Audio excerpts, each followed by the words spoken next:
अस्सलाम वालेकुम। वारका खालिद इकबाल का सलाम कबूल करो। मकालमा सिंह प्रोफैसर अकरम मिरानी होरां दे नाल गुज़श्ता साल वांगू काश्तकार के हालात ई नवे साल भी कैं नहीं बदले। पिछले साल भी उन्होंने कणक का रेट कैं नहीं मिलिया। ई साल हुण वह जी कणक पिछले साल जी विकदी पई 2100 ते हुण 4500 का रेट चै करे। इवें ही सब्जी का कोई रेट कोई नहीं, खास तौर के उत्ते आलू का। किसान काश्तकार जिमीदार जिहड़ा है बहुत परेशान है। इस हवाले नाल तजिया पेश करे सन सही प्रोफैसर अकरम मिरानी।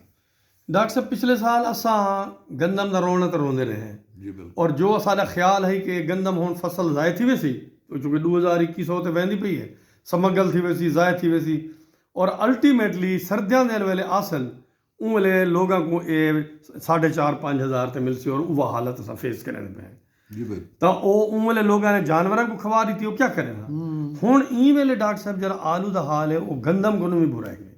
खर्चा जड़ा लोगों का है ही खर्चा पूरा थी नहीं, पट के ते मंडी भेजण का जड़ा खर्चा है वो ही नहीं पिया बनता।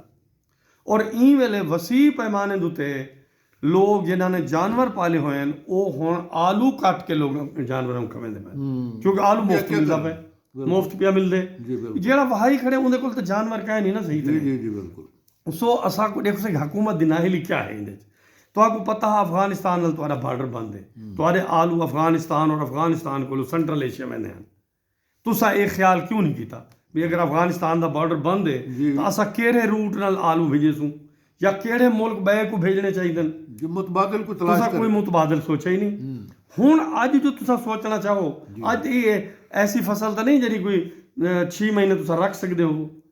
अज तक तुसा सोचे सोता तुम्हारे सोचा पहले मार्केट तो तुम्हारे हथे नहीं आवनी। काश्तकार को धक्का लग गया ना। मसला ये है तुम्हारी जड़ी ब्यूरोक्रेसी है, तुम्हारी जड़ी प्लानर्स हैं, उन्होंने को आवाम नाल कोई दिलचस्पी ही कोई नहीं। सही तो ये जाहिर वरना जिले तुमको पता अफगानिस्तान नाल ताल्लुकात खराब हैं तुसा पहले प्लान कर करोगा ये आलू तुसा कहीं बाहर मुल्क को एक्सपोर्ट कर रहे हो। जी बिल्कुल।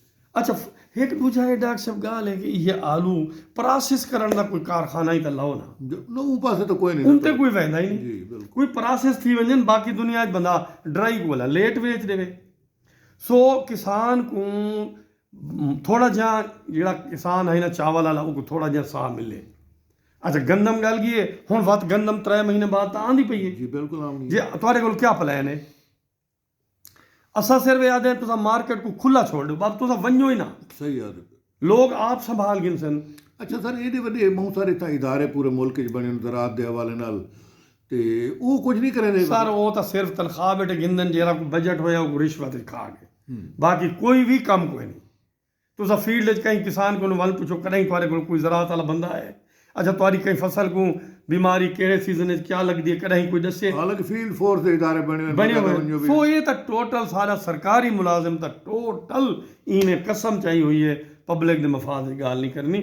असा सियासी हुकूमत को आदे बैठे हैं पर्टिकुलरली पंजाब जिससे सिंध की हुकूमत कोई थाई ज़राअत ज़्यादा है मियाँ तुसा कोई फोरकास्ट ही होती है कोई मुस्तकबिल भी नहीं होती। जी जी बिल्कुल। तुसा किसान को कुदरत दे रहमो करम ते छोड़ दीते वो इतना शोदा बोझ नहीं बर्दाश्त कर सकता। इन वास्ते तुम्हारे को कुछ अगर थी सकते तो करो क्योंकि इन दफा किसान पहले गंदम वाला मारे गए हुण आलू वाले को एजड़ा वड्डा नुकसान थी गए तो ऊं शोदे ते कोलो तो इतना बाहर चावन गुंजाइश ही कोई नहीं। सुधार गिन के वो अपना मतलब अद्वियात या बियां जो चीज़ उनके नाल वो काश्त करें भलो सारी जिंदगी उधार लेंदे रह वञन या मुतबादल उन्होंने को बिया कोई जरिए कोई नहीं जो कारोबार कर क्या करे। जी सही ये ही सारा अज का दुखड़ा किसानां काश्तकारां और छोटे जिमीदारां के हवाले नाल इहदे नाल इजाजत गिनसूं। अल्लाह हाफिज़।